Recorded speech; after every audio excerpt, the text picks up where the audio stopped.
کا موقع ان کو ملا ہے۔ دیوبند کی حفاظت ہے، ان کے والد مفتی عمر صاحب، ان کے بارے میں استادوں سے سنا ہے کہ بڑے بڑے علماء ان کے فتوے پر اعتماد کیا کرتے۔ اس وقت بھی اشاعت توحید کے خلاف ایک آواز اٹھی، 1960 کی بات ہے، قیام مشرق ایک رسالہ تھا، ساتھیوں کی طرف سے ہوتا تھا، تو حضرت مفتی صاحب نے دفاع کیا یہ، اور یہ اتنا سخت لکھا ہے نا، کہتے ہیں معاصر نے اپنے رسالہ ماہ اکتوبر 1960 میں حضرت مولانا حسین علی رحمہ اللہ کے متعلق ایک نیا اختراع کیا ہے۔ کیا معاصر بتا سکتا ہے کہ کب اکابر دیوبند رحمہ اللہ نے حضرت کے خلاف فتویٰ دیا؟ کیا معاصر اس کی اصل پیش کر سکتا ہے؟ یعنی اس وقت ایک فتوے شائع کیے گئے مولانا حسین علی صاحب کے، تو اب ظاہر ہے کہ کسی جماعت کے خلاف تو یہ آج بھی آوازوں اٹھ رہی ہیں اور ہمارے ساتھی خاموش۔ بھائی جو حق بات ہے وہ ہم نے بیان کر دی،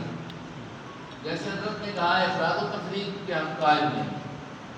ہمیں جو درس ملا ہے اساتذہ سے، ایک وقت ہمیں اساتذہ کے ساتھ گزارنے کا موقع ملا، انہوں نے اعتدال والا سبق دیا، سب کو ساتھ چلایا۔ ہم نے آنکھوں سے دیکھا ہے، یہ حضرات بھی ہیں، کہ پورے علاقے کے جو علماء اس وقت بڑے تھے، استادوں سے عمر میں بڑے، مولانا محمد ایوب صاحب،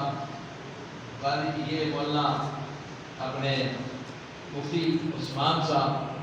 حضرت شیخ الحدیث مولانا رشید احمد صاحب، مولانا سیف الرحمان صاحب، شیخ الحدیث مولانا ظہور الحق صاحب، ان کو ہم نے سب کو ایک سٹیج پر دیکھا ایسی اجتماعیت کے ساتھ، اور یہ یقینی بات ہے کہ اجلاس ہوا کرتے تھے،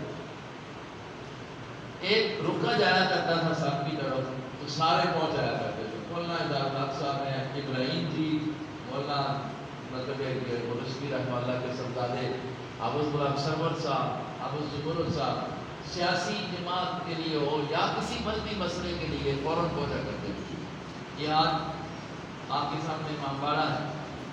ہمارے صحابہ کی تاریخ ہے خاص اس مسئلے کے لیے، لیکن اس وقت دیکھیں یہ تاریخ نہیں تھی، سارے علماء بشمول اس کے کہ تھوڑی تھوڑی آفت کی جو باتیں یہ ہیں، اس کے باوجود استاد محترم مولانا عبدالسلام صاحب نے ایسا رنگ اختیار کیا نا، سب کو اکٹھا کیا۔ حافظ محمد رفیع صاحب رحمہ اللہ کی گاڑی استعمال ہوا کرتی تھی اور سارے علماء اور جمع ہو کر یہ کام کرتے تھے، اور آج بھی وہ رکا ہوا ہے، وہ اپنا کام کر رہے ہیں، عادت میں ہماری آنکھوں پر پڑتی ہے، وہ کیا ہے اجتماعیت نہیں،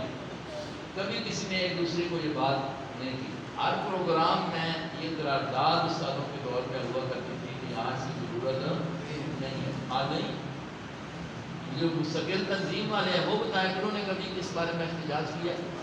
نہیں کیا۔ تو اشاعت توحید کا اپنا پلیٹفارم جو ہے یہ سب کا مشترکہ ہے، سب مسائل میں الحمدللہ ان کا کام ہے۔ ظاہر تو یہ ہے کہ توحید و سنت ہے، لیکن ہم نے اپنے اکابر کو دیکھا ہے، دکھائے صحابہ جس طرح انہوں نے کیا، جس طرح ختم نبوت کا حضرت شیخ القرآن کا مرکز جو ہے وہ ختم نبوت کی تحریک کا پورا مرکز رہا، اور حضرت شیخ القرآن کی کافی چھاپ دی انہوں نے، اگرچہ وہ کچھ چیزیں اور کی مناظرانہ انداز کی لکھی ہوئی، وہ مطلب ہے کہ مرزا غلام احمد قادیانی کے کتابوں کے حوالے میں باقاعدہ چھاپے مولانا شیخ علی صاحب کام کر کے گئے ہیں۔ تو اس لیے یہ مطلب یہ ہے کہ آج جس گاؤں میں آپ بیٹھے ہیں،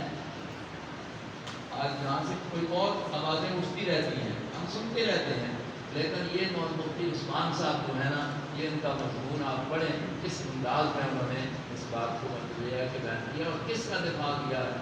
اشاعت توحید کا دفاع کیا ہے۔ نیچے لکھتے ہیں کہ لوگوں